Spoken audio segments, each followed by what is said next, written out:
I'm a little out of my element, so please just bear with me. Even though I'm a senior, I'm the new kid on the block. And, oh, I'm sorry. It's hard to follow behind Martha at this point.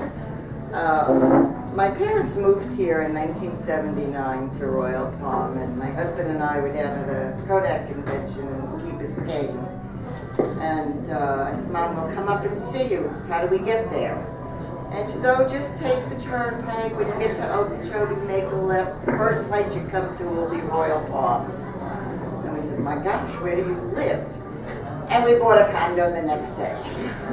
But we never came down. We worked. We had our own school and sport photography business for 40 years.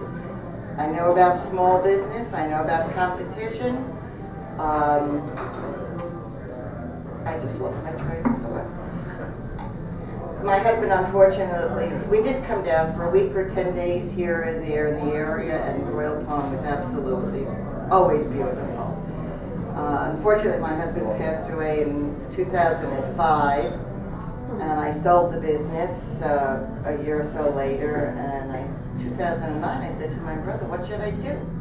I stayed on as a consultant for a year, and he said, you have a place in Florida, go. So I did.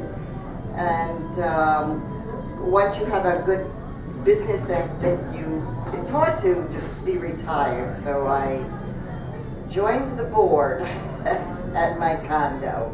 And I've been on it ever since, and I've been president for the last 7 years. And that's more than work. I could see the demise in Royal Palm Beach with people not getting along, and I do live in an over 55 community.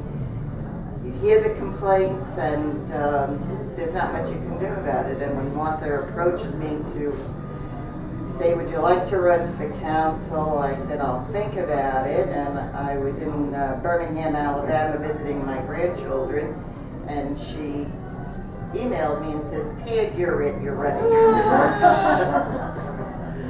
said, well, so I came home. I'm learning the ropes, and I appreciate your patience.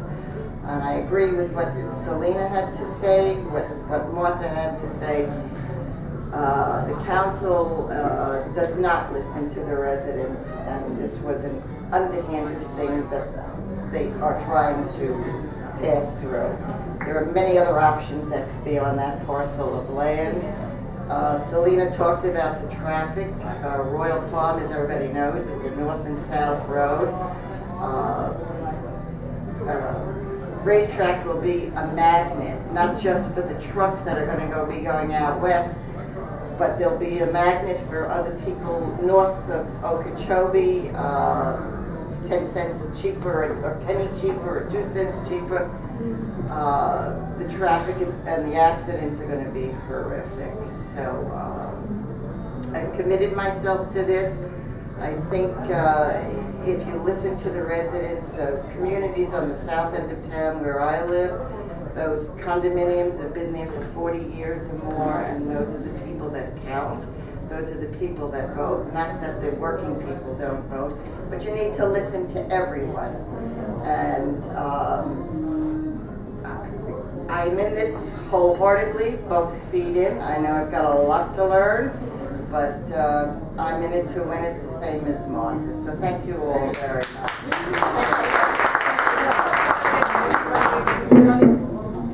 Yes, I am. Jeff Hamara. Is he current? He is the current councilman, but in my opinion, I have learned, my attorney in New York says you have to phrase everything with, in my opinion, he flip-flops. And it's not good for them. What seat are you running? One. Marion, you invited everyone, correct? Yes. You